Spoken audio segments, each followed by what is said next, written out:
Hi, everybody. Welcome to another edition of Will's Movie Log. Today I am coming at you with a review of Twisters, which is the sequel to the 1996 Bill Paxton movie, Twister. Now, I've never seen the original Twister, so I was afraid I was going to be completely lost watching this. But luckily, with Lee Isaac Chung at the helm, who is most well known for directing Minari, um, I knew I was in good hands. But in all seriousness, I did have pretty high expectations from this just based on a couple of very promising trailers. And now, having finally seen it, I can say that this definitely delivered, especially in the sort of fun summer blockbuster department. Just like in the original, Twisters follows a group of storm chasers as they try to understand and potentially tame these tornadoes that they're chasing before this turns into a deadly game for survival. I really liked this aspect of the movie because of the potential I think it has to get the young people interested in this particular branch of science and just science in general. There's a lot of technical jargon thrown around here about how storms form, how they move, how they dissipate, and even though the magnitude of the storms themselves, I'm sure, is exaggerated, and I'm sure the technology that's depicted here is, as of now, science fiction, this all still feels like it's anchored in some real world science, or at least has the cadence of real world science. And I really like this because just like how Jurassic Park got kids interested in dinosaurs and Apollo 13 got them interested in space travel, I think movies like this have the potential to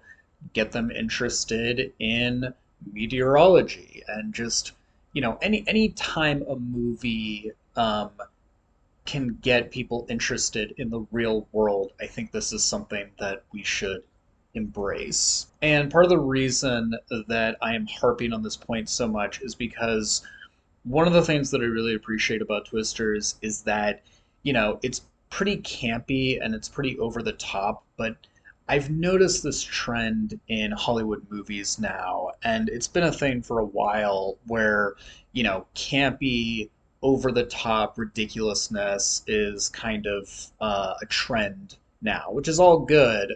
But the problem is that this gets conflated with stupidity, and stupidity is fine to a certain extent, but when it gets conflated with camp and you know just anything associated with camp, it really kind of gets under my skin because you can make a movie that is campy but not stupid, and Twisters manages to do a really good job of making a pretty smart yet fun, over the top, campy, sort of modern disaster thriller. A lot of the campiness in question here sort of boils down to this kind of rivalry within the movie between Glenn Powell and his team of storm wranglers, who are sort of the like jocks within the world of Twisters, and then um, Daisy Edgar Jones and Anthony Ramos and their crew, who are sort of like the nerds, even though, it turns out they're working for the evil real estate developers in the movie. But, that's a different story. Either way, I found this whole dynamic to sort of inject the movie with just the right level of, ridiculous fantasy that it really needed. But the most important thing regarding Twisters are the storms and these big set pieces that are constructed around them. And even though I wouldn't say I loved Twisters, this to me was far and above the best part of the movie. I found each storm slash set piece to be bigger and more nail biting than the last, and each sequence I think is edited and paced for maximum suspension.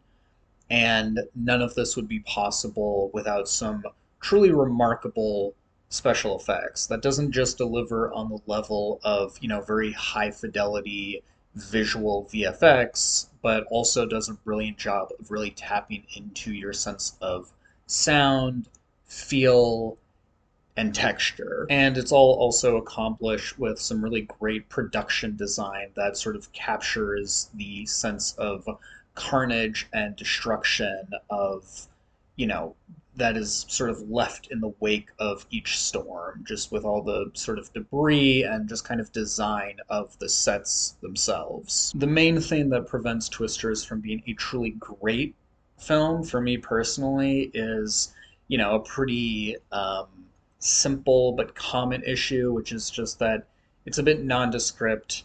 It's sort of lacking in any kind of discernible identity outside of, this very fun and memorable experience that it creates. Still, if you're looking for something that is fun and, kind of what you would hope for from a big budget blockbuster summer whatever that delivers on scale and suspense, I would definitely recommend Twisters, and I would give it a strong 3 out of 5 stars. And that's it for me. So, what did you think of Twisters? And also, what did you think of the original?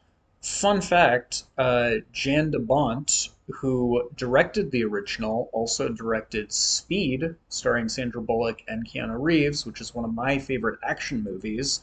So, yeah, I'm flirting with the idea of watching the original. Comment down below. Let me know. Is it worth it? Is it good? Tell me if it's good. Tell me if the original is good. And tell me if you think the sequel is good. So follow me on the social medias, either at Will Messenger, Will underscore Messenger, or at CEO underscore dealmakers or dealmakers underscore CEO. I'll put it up right here. And like, subscribe, comment. I think that's it. Yeah. Until next time, take care.